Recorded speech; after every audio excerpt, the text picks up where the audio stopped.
Vamos para mais um react aqui do episódio do Inteligência Limitada, que conversou com 3 escritores, Afonso Solano, Eduardo Spohr e Leonel Cadella. Dessa vez a gente vai falar sobre bloqueio criativo, é algo que afeta demais os escritores, sejam eles iniciantes ou os mais experientes, tá? Vamos ver o que eles têm pra falar aqui pra gente. Pode até ver que eu mude, mas senão eu vou me sentir perdido. Será que o Tolkien começou assim? Ele só escreveu uma frase. Num buraco no chão vivia um hobbit. Cara, se for ver... vamos ver onde isso vai parar. O Tolkien ele tinha planejado até... É interessante essa história mesmo. Ele tinha planejado o Senhor dos Anéis até a hora que eles chegam em Rivendell, ou Valfenda. Você vê que é interessante porque até o momento que eles chegam em Rivendell, tem quase que um ciclo de jornada do herói do Frodo. Acontece tudo o que aconteceria no jornada do herói. Ele sai... Ele morre, renasce e pode voltar pro condado. Certo. Tudo aquilo ali acontece todo o ciclo da jornada do herói até ele chegar lá. E aí ele acabou e ele não estudava a jornada do herói. Mas você vê como é que essas coisas estão na nossa cabeça. A gente falou até no programa que eu tive aí. E aí ele teve uma trava, ficou 7 anos sem escrever. Depois que a jornada dos outros personagens, né, pra jogar o anel lá na montanha, tudo. 7 anos sem conseguir escrever. Então, tem que planejar, né? Então... Olha que curioso, em 1 minuto, tanta informação aqui, né? Primeiro sobre a jornada do herói, né? Eu já comentei um vídeo aqui, tem texto no blog, eu vou colocar o link aqui para você estudar mais sobre. E Senhor dos Anéis é uma história clássica, né? É um roteiro clássico de jornada do herói. A gente tem outros grandes clássicos também, como Harry Potter, Jogos Vorazes, essas histórias que têm um começo, meio e fim, muito previsível no sentido de que a gente sabe o que vai acontecer no primeiro ato, no desenvolvimento, né? Tem aquela coisa, né? Tem um chamado, tem a negação, aí tem o seu mentor, aí você tem toda uma jornada, aí você tem todo o ápice ali, depois o retorno, né? Que falou o retorno ao condado. E é bem interessante entender, a gente tem 2 metodologias, né? A original do Joseph Campbell, que são 17 passos, e depois do Christopher Vogler, que são 12 passos, né? Essa do Vogler, ela foi mais adaptada mesmo aos cinemas, aos roteiros de filmes. Star Wars, por exemplo, é um grande clássico nesse sentido. E a do Vogler, é a história do monomito, né? É muito uma questão mitológica, né? De séculos atrás. Então, né, o Vogler deu uma modernizada nesse sentido.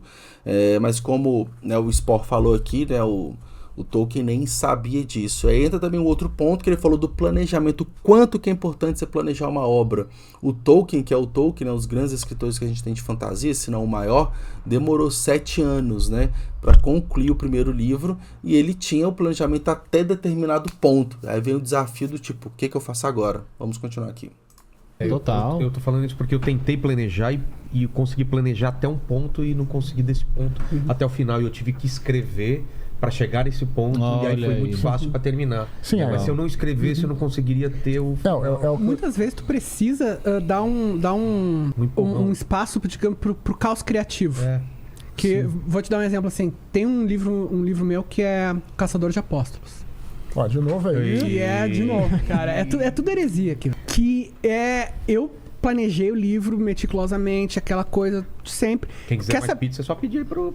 E daí, cara, eu tava com o livro planejado, já tava escrevendo, já tinha começado a escrever, já tinha passado a fase de planejamento. E eu sonhei uma vez. Um dia eu sonhei que eu pegava o livro impresso e eu ia ler pra ver como é que tinha ficado, né? Pra eu poder escrever. Sei. E daí eu abria o livro e o livro era dividido em 3 partes e a parte do meio era um flashback gigante. E eu olhava assim, cara, que estranho. Tipo a Batalha do Apocalipse.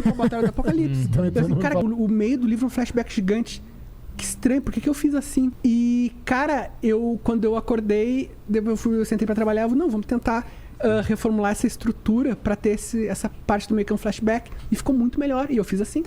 Eu só quero... Olha que ponto legal. O Vilela, ele lançou um livro recentemente na Bienal do Livro de São Paulo, e ele deu um exemplo, assim, de que é um escritor... que não lança livros com frequência, não vive da escrita, igual a galera aqui. Então ele tem uma experiência de escrita reduzida, vamos colocar assim, né, em tempo de escrita. E ele falou, eu consegui planejar o livro até determinado ponto e depois eu não consegui.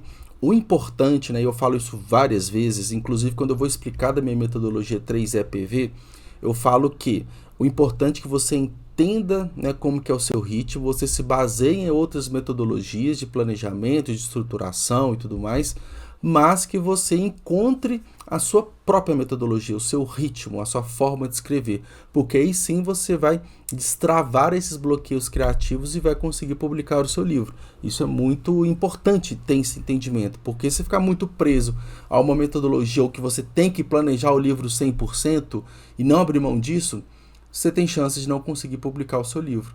Então, a escrita é muito essa tentativa e erro.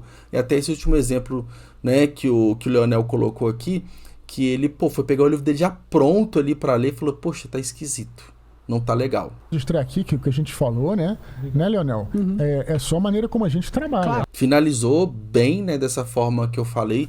Então, é a forma que eles trabalham. Não quer dizer que é a única forma certa, não quer dizer que é a única maneira de se planejar escrever um livro. E eu reitero, né? Você tem que encontrar o seu ritmo de escrita, o seu método de planejamento e, a partir disso, desenvolver o seu livro. É claro, né, para quem está começando, está numa primeira experiência, se basear numa metodologia já criada é um grande passo. E aí, o que você achou desse corte, desse vídeo? Se inscreva no canal, curta esse vídeo e a gente se vê no próximo. Valeu!